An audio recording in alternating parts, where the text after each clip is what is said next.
पिछले एपिसोड में हमने 18 पुराणों में तीसरे पुराण की व्याख्या की, जिसमें आकाश, सूर्य, समुद्र, पर्वत, परिणाम और देवी देवताओं की उत्पत्ति हुई है, जिसमें सृष्टि व ब्रह्मांड से संबंधित विज्ञान, भूगोल, देवी देवताओं, ऋषि मुनियों के आख्यान को पूर्ण विस्तार रूप से आपके ज्ञानवर्धन हेतु प्रस्तुत किया गया है और वहाँ पुराण के बनने का कारण और विचित्र किंवदंतियों के बारे में भी अवगत कराया गया, जिसका प्राचीन साहित्य, संस्कृति और सनातनी धर्म और सभ्यता के धार्मिक खजाने में विशेष महत्व मिलता है।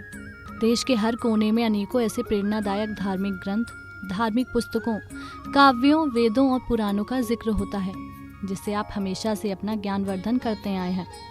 लेकिन आज हम आपके लिए 18 पुराणों में वर्णित तीसरे पुराण की व्याख्या करेंगे, जिसमें आकाश, सूर्य, समुद्र, पर्वत, परिणाम और देवी देवताओं की उत्पत्ति भी वर्णित है, जो सनातन और धार्मिक जीवन में विशेष भूमिका रखते हैं और जिसे शायद ही आपने पहले कभी श्रवण किया होगा। शिव का महत्व सांस्कृतिक है। भस्म से सजे योगी देवों के देव महादेव को जगत के संहारक के रूप में जाना जाता है, जिसकी सनातन हिंदू संस्कृति में पुराण की चर्चा विश्व विख्यात है। इन पुराणों में शिव पुराण का नाम बहुत सारे गूढ़ विषयों को संसार में जाहिर करता है। तो इस पुराण में कहानियों के जरिए संसार के प्राणियों को सांसारिक तौर तरीके बताए गए हैं। जिस महान और विशाल महात्म्य को शिव कहते हैं, जिसकी कोई सीमा ही नहीं होती है और जिसे शाश्वत माना गया है, लेकिन सांसारिक प्राणी बोध, रूप और आकार तक ही सीमित होता है, जिस कारण सनातन संस्कृति में महादेव के लिए कई रूपों की परिकल्पना की जाती है। सांसारिक गूढ़ समझ से परे ईश्वर, मंगलकारी शंभु, संसार की सब चिंता निंदा से नादान भोलेनाथ, वेदों, शास्त्रों और तंत्रों के महान गुरु, हर चीज को साकार रूप दिया, लेकिन लोगों ने विज्ञान को छोड़ दिया और उनकी कहानियों को पीढ़ी दर पीढ़ी बढ़ा चढ़ाकर पेश किया, जिससे वे पूरी तरह मूर्खतापूर्ण साबित हुई। अगर आज हम उन कहानियों में फिर से विज्ञान का तर्क ले आएं, तो विज्ञान के कारण अभिव्यक्ति का तरीका और खूबसूरत हो जाएगा। शिव पुराण की व्याख्या में प्राकृतिक चेतना को चरम तक ले जाने का सर्वोच्च विज्ञान है। जैसे योग को विज्ञान के रूप में व्यक्त किया गया है, जिसमें आप गहन अर्थों पर ध्यान दें, तो योग और शिव पुराण अलग नहीं समझे जा सकते। हर चीज विज्ञान और कहानी की नजर से देखना स्वाभाविक है, लेकिन इन दोनों में मूलभूत तत्व एक ही है। आज के वैज्ञानिक आधुनिक शिक्षा की प्रकृति के लिए बहुत शोध कर रहे हैं। आज की औपचारिक शिक्षा प्राप्त करके व्यावहारिक दुनिया में जो भी प्रवेश करता है, उसकी बुद्धि का बड़ा हिस्सा नष्ट हो जाता है, जिसे कभी ठीक नहीं किया जा सकता।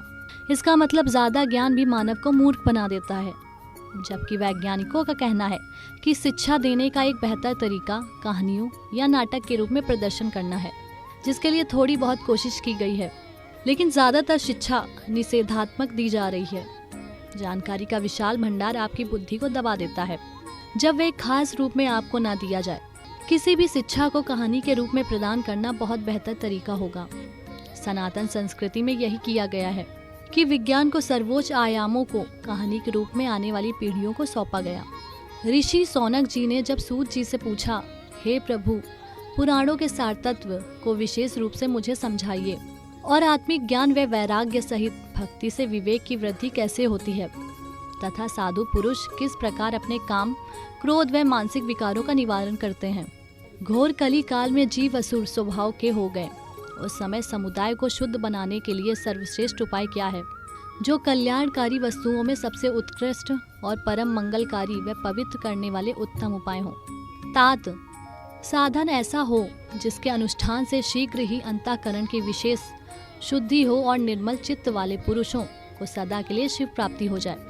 सूत जी ने कहा, हे मुनि श्रेष्ठ शौनक, तुम धन्य हो, क्योंकि तुम्हारे हृदय में पुराण सुनने के लिए विशेष प्रेम है। इसलिए मैं शुद्ध बुद्धि से विचार कर तुमसे परम उत्तम शाश्वत शास्त्र का वर्णन करता हूँ।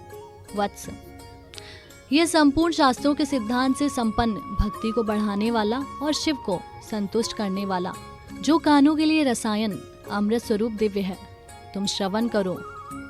मुने, शिव पुराण ऐसा शास्त्र है जिसको पूर्व काल में भगवान शिव ने प्रवचन किया, जो काल रूपी सर्प से होने वाले त्रास का भी विनाश करने वाला उत्तम साधन है। गुरुदेव व्यास ने सनत कुमार को उपदेश देकर बड़े आदर से पुराण का संक्षेप में प्रतिपादन किया।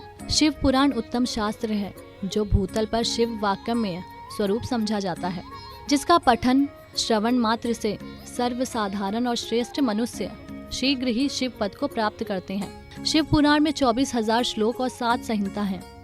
7 संहिता से युक्त दिव्य शिव पुराण पार ब्रह्म परमात्मा के समान विराजमान है। जो भी निरंतर अनुसंधान पूर्वक शिव पुराण का नित्य प्रेम पूर्वक पाठ करता है वह पुण्यात्मा है।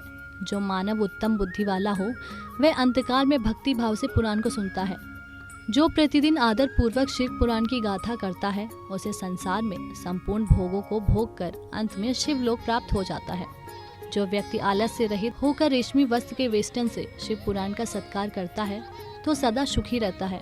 निर्मल और उत्तम शिव पुराण धर्म, कर्म, काम और मोक्ष रूपी 4 पुरुषार्थ देने वाला है। प्रेम से शिव पुराण का श्रवण और विशेष पाठ करना चाहिए। इस तरह की सनातन, सांस्कृतिक और धार्मिक विशेषता भरी गाथाओं को आप आने वाली कड़ियों में भी जरूर देखते रहें और हमारे चैनल को सब्सक्राइब करके आप अपना सनातन और धार्मिक ज्ञान वर्धन करते रहें। और अब वक्त है आपसे विदा लेने का। आज का विषय पूर्ण होता है। आगे की अनसुनी गाथा का विस्तार से रसपान करने के लिए आप कीजिए प्रतीक्षा हमारे अगले एपिसोड का और सनातन के संकल्प को निभाने के लिए देखते रहें आपका अपना चैनल एन दर्शन।